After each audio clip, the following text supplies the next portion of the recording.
Pera aí. Então tá certo. Boa noite. Então, aqui a gente vai trabalhar o amor e a grande alma, né? Eu sou a Juscelia, e a gente vai estar lendo aqui, compreendendo juntos. O amor e a grande alma. Vou ler a parte inicial, né? Além de nossos relacionamentos pessoais e dos sistemas sociais a que pertencemos, somos também membros de sistemas de relacionamentos mais abrangentes. As diversas ordens do amor que nos secundam em nossos relacionamentos íntimos não se aplicam a outros sistemas.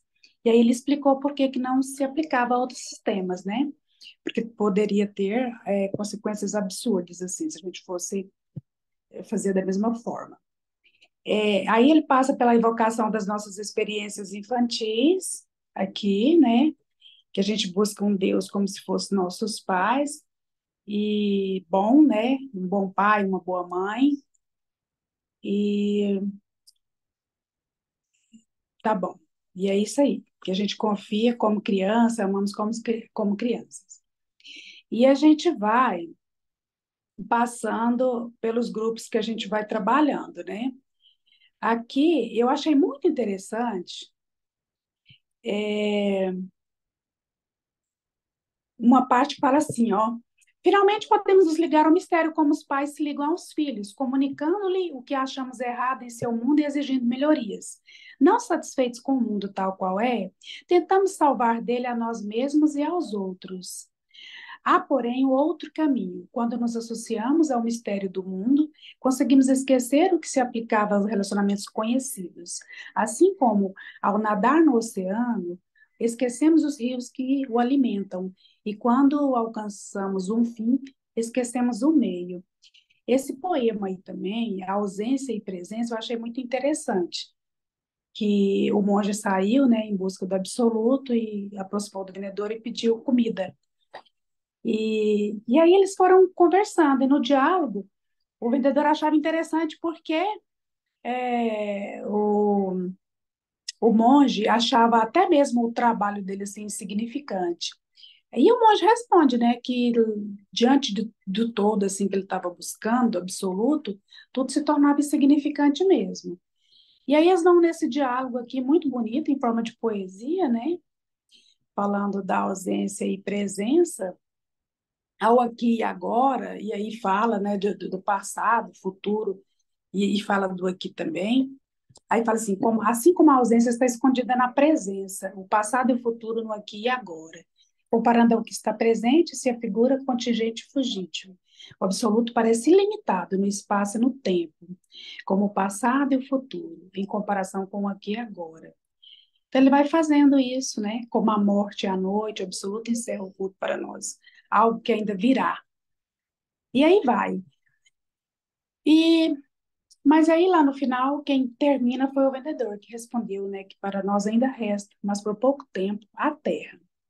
Aqui embaixo vai falar, pelo menos eu estou lendo a parte que é digital, 125, para trocar uma fé menor por uma fé maior, né? Que o Hellinger fala sobre um ex-sacerdote, né? O pai de um dos participantes de um grupo era um ex-sacerdote que renunciara à ordem religiosa. E aí ele disse que na constelação acabou tendo uma posição entre a ordem religiosa e a família. Aí ele vai explicar por quê, né? Que tem muitas restrições quando tipo, deixou o celibato e constituiu família com vários filhos e tal. E esse negócio da fé menor por uma maior aí, eu não me entendi muito bem, não, porque ele estava, ele foi meio, para mim, ficou meio prolixo, assim. Falou, né? Na última frase aí do parágrafo, fala: essas pessoas só conseguem deixar a igreja rompendo totalmente com ela, isto é, trocando uma fé menor por uma fé maior. Talvez para ter essa ideia do todo, né? Aí lá embaixo, talvez a gente consiga entender melhor, ou acima também, quando a gente está nadando no oceano, a gente não se preocupa, né? Com os rios que chegaram para formar o oceano. Eu acho que quando fala também assim, eu penso que quando ele fala deixar uma fé menor para uma fé maior, era para a gente ter essa ideia de totalidade, porque lá embaixo, novamente, ele vai falar sobre religiões.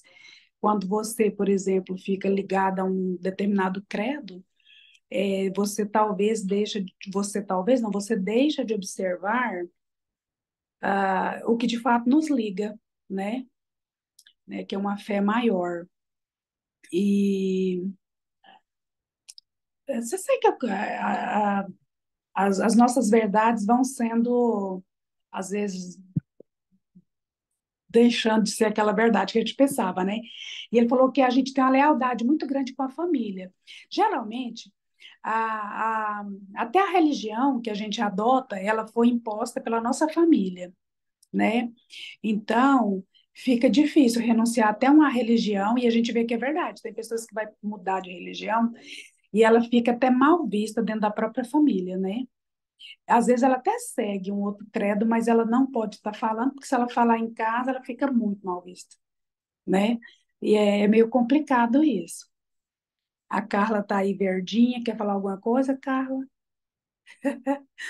Eu tô verdinha? Tá verdinha, eu falei, será que a Carla tá querendo falar alguma coisa? Não, eu posso falar. Essa questão que você falou assim da fé maior e menor, eu entendi, eu li assim muito rapidinho, eu não consegui, não tive tempo de ler bem.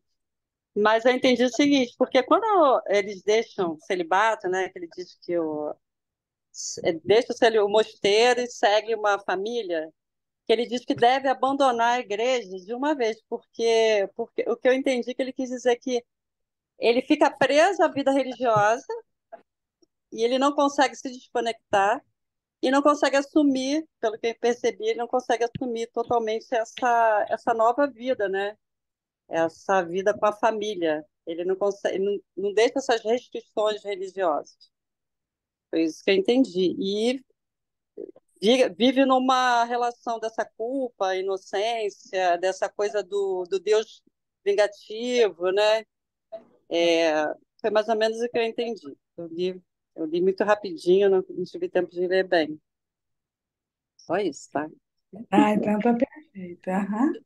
Eu, eu também entendi mais ou menos isso, né? Não tô podendo agora, só um pouquinho, porque tá meio assim. Eu também entendi isso, essa culpa, essa inocência, de deixar esse celibato, deixar essa, né, lá e ficar nessa dúvida dessa inocência aí. Então tá certinho também, mais ou menos assim que eu também entendi. Aham. Aqui, mas é, embaixo vai falar os discípulos, né? Na página 126. Aí ele vai contar, né, sobre esses discípulos aí, que o homem nasce no seu país, sua cultura, sua família. E aí ele encanta pela ideia, né, do profeta e vai buscar. Aí vai chegar ao deserto e vai ver cercado por uma solidão desconhecida. Observa, naquele ermo, poderá escolher a direção que quiser. O vazio há de ser sempre o mesmo, e reconhece que a solidão do lugar tirou-lhe toda a ilusão de estar tomando um caminho determinado. E assim vai, avançando ao acaso, até que um dia, bem depois de ter deixado de confiar nos sentidos, surpreende-se ao notar um jorro de água brotando do chão à sua frente. A areia bebe-a silenciosamente, mas até onde ela chega, o deserto floresce como um paraíso. Assim, surpreso, olha em derredor e percebe a distância dois estranhos que se aproximam. Também eles fizeram o que ele fez. Cada qual seguiu seu profeta até ficar praticamente igual a ele. Um e outro também partiram para a solidão, esperando cruzar a fronteira final. E um e outro finalmente encontram a fonte. E os três se inclinam para beber da mesma água, sentindo que o objetivo buscado está ao seu alcance.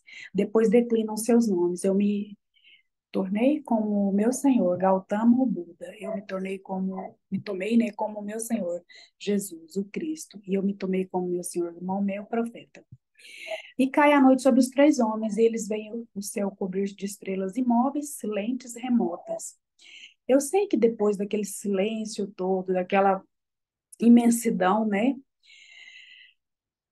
eles percebem a irrelevância absoluta dos projetos humanos perante a imensidão e sente também que o seu Senhor deve ter sentido ao compreender a inevitabilidade da culpa. Sabe que foi longe demais. E assim espera pela aurora, retoma o caminho de casa e por fim o deserto. Outra vez passa pelos jardins, abandonados até deter-se diante daquele que sabe que é seu. Um velho ao portão parece esperá-lo, diz ao recém-chegado. Quem encontrou o caminho de volta depois de ir tão longe deve amar a terra úmida e fértil, deve saber que tudo que nasce há de morrer, e morrendo nutrirá a vida. O viandante responde: agora submeto-me à terra e põe-se a cuidar amorosamente do jardim. E aí, vamos. Aqui embaixo vai falar de um que foi transcrito, uma constelação da Grace, né? No meu coração ele está vivo. Aí ela conta, na constelação dela, atribui a total falta de relacionamentos na vida dela, tá? Ela, frente ao Hellinger lá, né? Aí ela vai contar que os pais dela sobreviveram ao Holocausto. E aí sei que quando coloca no diagrama os avós, paternos, maternos, os tios, as tias do lado do pai, depois da mãe, e até um irmão que tinha nascido antes dela, e ela se coloca diante deles e fala as palavras que ela devia falar, que o Bert solicitou que ela falasse, e que aí todos se sentem melhor. Aí o Bert pergunta para os representantes, né? Como a gente pode ver aqui, aí eles falam que se sentiu melhor após ter falado, né? E, depois que põe esse diagrama, igual coloca aqui, depois que ele falam as falas dele, percebe que realmente tem uma mudança de comportamento. E aí tem um lugar aqui que fala assim, ainda estou viva. Aí ela repete, né? Ainda estou viva. Aí ela coloca, ele fala para ela falar, considera a minha vida um dom especial. Então, o que acontece? Muitas vezes a pessoa não sabe que está ligada a outras pessoas lá atrás e acaba que deixa de viver uma vida mais próspera, mais abundante, porque acaba tendo, não sabe que tem aquela, eu diria que é a simetria oculta do amor mesmo, sabe que tem outras coisas por trás, e aí quando faz coloca na constelação, a pessoa consegue perceber e ver de forma diferente o que não era visto, né? E aqui, depois que termina de falar, a gente percebe que todos os participantes envolvidos se sentiram melhor através da fala dos que estavam participando. Aí depois tem embaixo o diagrama 2, que aí já sai o irmão, né, que tinha falecido e fica ela entre os pais aqui, dá uma mudancinha aqui. E agora ela fala assim, ó, agora sinto-me segura, quero dizer uma coisa ao meu irmão. Aí pega e vai falar com o irmão dela. Então foi assim, pelo que eu percebi, era muito bonito e a partir do momento que eles conseguem ver que eles estavam intrinsecamente ligados, me ocorre que vai ser muito bom para ela porque ela viu como estava colocado, entendeu? Mas é basicamente isso. Agora, deixa eu ver. Não tem mais coisas além disso, sabe? Porque é basicamente o poema essa da constelação aqui dela, que não vem ao caso a gente ficar lendo a transcrição, porque ela é bem comprida, né? E, mas eu acho que é como o texto lá, o texto inicial diz, sobre o da ausência e presença, que é o poema, e depois o amor e a grande alma. Acho que para a gente perceber isso, porque às vezes a gente pensa, a gente só acredita no que a gente vê ou no que a gente sabe. E tem muita coisa que, depois que abre uma constelação, é que a gente começa a perceber algumas nuances que a gente não tinha percebido antes, né? E eu não sei também se está certa essa minha leitura que eu fiz do texto, não, sabe? Foi o que eu consegui captar, mas vocês podem falar a impressão de vocês. Eu posso falar um pouquinho dos discípulos. No meu, no outro livro que eu falei, também tinha esse mesmo texto. Eu acho bem bacana, porque, na realidade, os homens estão seguindo um ideal, né? E às vezes a gente faz isso, né? Quando a gente conhece um profissional ou alguém da família, sei lá, e a gente segue, e algumas pessoas seguem até religiosamente, ele está falando de Deus, aquele Deus, e segue, busca ser igual a ele, que é o que eles fizeram, né? Eles seguiram caminhos, desertos e tal, para ser igual a um Deus, só que aí você se perde, né? Ou quando você segue uma pessoa e tal, seja um profissional e tal, e você se perde de você mesmo. E é legal, assim, que aí ele fala que, tipo assim, um virou seguindo ao Buda, um seguindo a Jesus, um seguindo não sei o quê, são três, né? E Maomé. aí, e ele volta ao jardim dele, que é um jardim, assim, mais simples, mas é o jardim dele, onde ele se reconhece como pessoa, né? E, e ele diz, até o senhor lá diz, quem vai tão longe e encontra o seu caminho e volta, é, eu estou vendo aqui, procurando já a parte. E aí você encontra o seu próprio caminho. Eu acho assim lindíssimo isso aqui. Eu acho que também faz um pouco de. Eu meio que ligo um pouco. Antes ele falou um pouco da concordância, você concordar com a própria vida, né? Com um Deus que concorda com o mundo, né? Você concordar com a realidade do mundo, ao invés de imaginar um mundo diferente, um mundo de julgamentos e tal, você concordar com a própria realidade. E aí você busca seu próprio caminho. Achei bem essa parte aqui linda, muito linda. Que é essa coisa de você encontrar a sua própria história, né? Seu próprio caminho, seu próprio trabalho, seu próprio. Eu acho que eu uso esse texto em todas as áreas da vida, né? Você se encontrar no seu próprio caminho e caminhar a sua jornada, utilizando aquilo que você aprendeu das outras áreas, né? Das pessoas que você conheceu. Ah, achei essa parte linda. Achei que você falou super bem. E assim, mais ou menos o que eu entendi também foi. É isso, gente. Né, eu gostei muito. Você falou realmente, a Jussara colocou ali, ser você na sua essência. E é verdade, a gente vive sempre, né, buscando a essência da gente. Muitas vezes demora, mas aí você passa por bastante desertos e tal, mas até que você consegue, muitas pessoas, né, conseguem chegar ao que realmente precisa, né?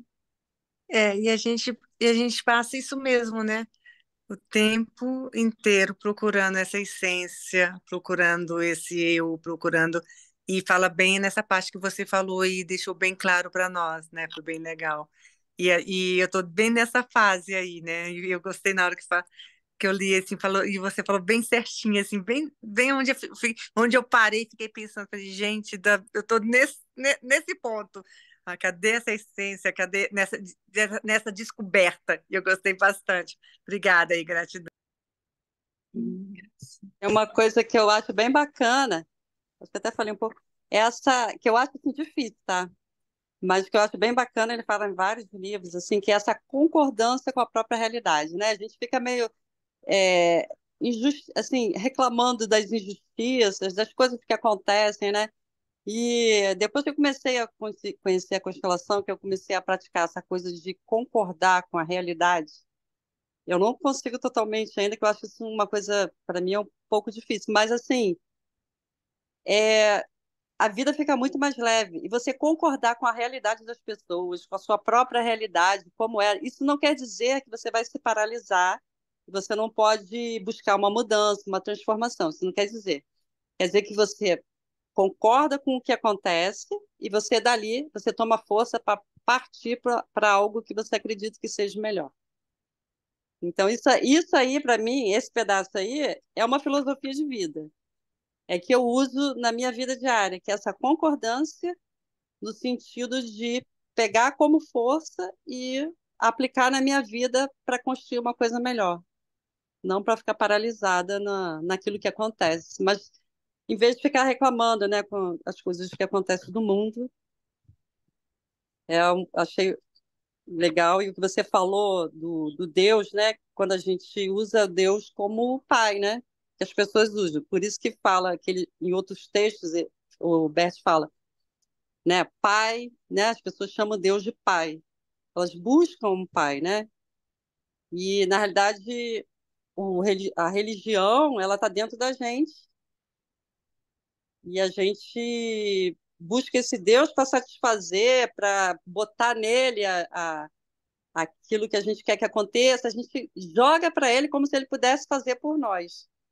A responsabilidade um pouco da nossa vida, né? Porque as pessoas rezam, meio que joga para ele, Deus vai me ajudar, né? Todo mundo tem uma religiosidade interna e esse Deus é feito por nós mesmos, né? E a gente tem que atuar nesse religioso.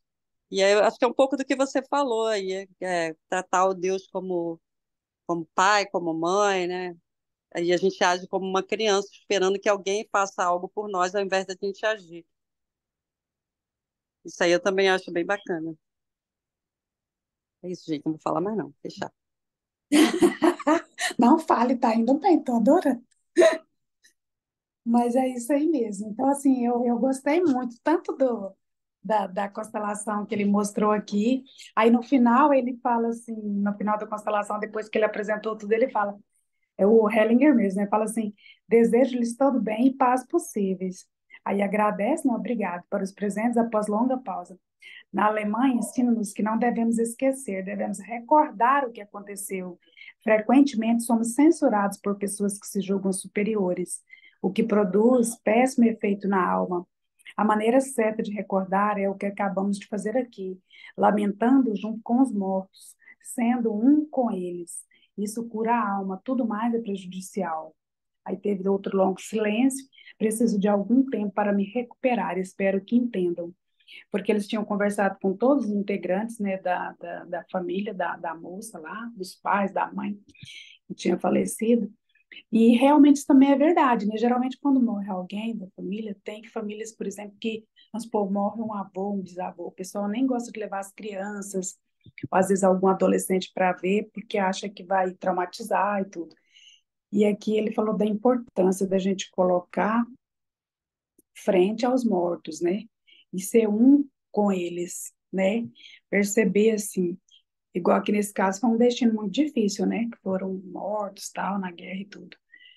E ele falou que se a gente fica de frente, cura a alma. E tudo mais é prejudicial, né?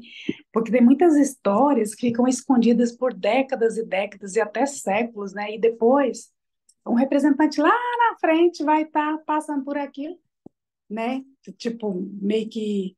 Eu não sei como que a gente fala, não é que é espelhando, não, é vivenciando alguma coisa que não é dele, mas que pega alguma coisa lá de trás e vai viver aqui na frente. Muitas vezes, se fosse uma história que já tivesse sido contada, já saía daquele emaranhado, né? E aqui, no caso dessa moça, que quase não tinha proximidade com pessoa nenhuma, ela era assim, muito sozinha, pelo que conta aqui, a partir dessa constelação, provavelmente vai mostrar tudo isso que ela viu. E teve aqui, por exemplo, a avó paterna falou para ela assim: fiquei feliz e pensei, sua tolinha, vá viver a sua vida e não se preocupe conosco. Porque na maioria das vezes a gente fica emaranhado porque você fica olhando para trás, tentando seguir o, né, o destino de alguém. E ao invés de, na maioria delas, a gente é pedido para olhar para frente, seguir e cuidar da vida da gente, né? Porque muitas vezes a gente não cuida, você cuida tanto de todo mundo e acaba que fica lá emaranhado e não vai ninguém para frente, né? Mas acho que era basicamente isso, Jussara. Por mim, já tá só por aí mesmo. Larissa, quer falar alguma coisa? Acho que tem a Ana Angélica ali. Oi, gente, tô aqui escutando, Oi. pensando algumas coisas. Cara, eu admiro muito a coragem do Bert. Imagina, e- eu vejo assim, coragem mesmo. Eu queria falar outra palavra, mas tô tentando ser elegante, porque ele questiona a guerra, depois para sobreviver ele vai para a guerra, anos depois ele faz trabalho com judeus, depois ele não sabe, mas vai para casa de Hitler e fica nessa coisa, né? E nem se defende, né? Então eu acho ele um sagitariano muito, na época de Sagitário, né? Muito do porreto. E eu admiro muito o trabalho dele, eu acho que ele todo mundo é passível de erro, mas eu acho que é uma coragem, assim, se colocar. Quando você falou assim de fé menor, fé maior, é porque, e na minha visão, é que às vezes alguns dogmas, algumas coisas, independentes da religião, ela já vem com certeza, né? E o Bert, claro que ele tinha algumas conclusões, né? Mas ele se colocava como nada é escrito em pedra, né? Que a Fátima e a Jussara falam. Mas ele se colocava vazio no campo, né? Então, aquilo podia mudar, depende da pessoa, né? Depende do histórico, porque quando a fé é maior é aquilo que a gente quer. É, tem uma mitologia que chama de não é prepúcio, tem um nome que o rei era assim, ele recebia todos os visitantes, mas ele tinha duas camas. A pessoa que era menor que ele colocava numa cama para esticar para ficar do tamanho dele. E a pessoa que era maior, ele colocava na cama e cortava os pés para ficar do tamanho dele. E meio que isso que a gente faz quando a gente tem uma fé menor, né? A gente quer moldar a pessoa do tamanho do que a gente é. A gente não vai no vazio, que cada um de nós tem uma história, que tem um motivo que chegou até aqui, né? Tem uma história atrás da gente, né? Então, eu acredito que é uma coragem, assim, uma fortaleza na vulnerabilidade. E é isso. Muito bem, bom demais. E aí, Jussara? Mais alguém quer falar? É só vocês. Quer falar alguém? Beatriz, Ana, alguém quer falar alguma coisa? Podemos encerrar por aqui? Podemos. Uhum. Então, tá bom. Nos vemos daqui a pouco na academia. Tá bom, então. Gratidão, gratidão, Ju. Tá. Obrigada, Obrigada, Obrigada. Juscelia. Foi ótimo. Ótima noite a amiga. todo mundo. Tchau, Obrigada. Muito vocês. obrigada. Obrigada. Tchau, tchau. Deixa eu pausar.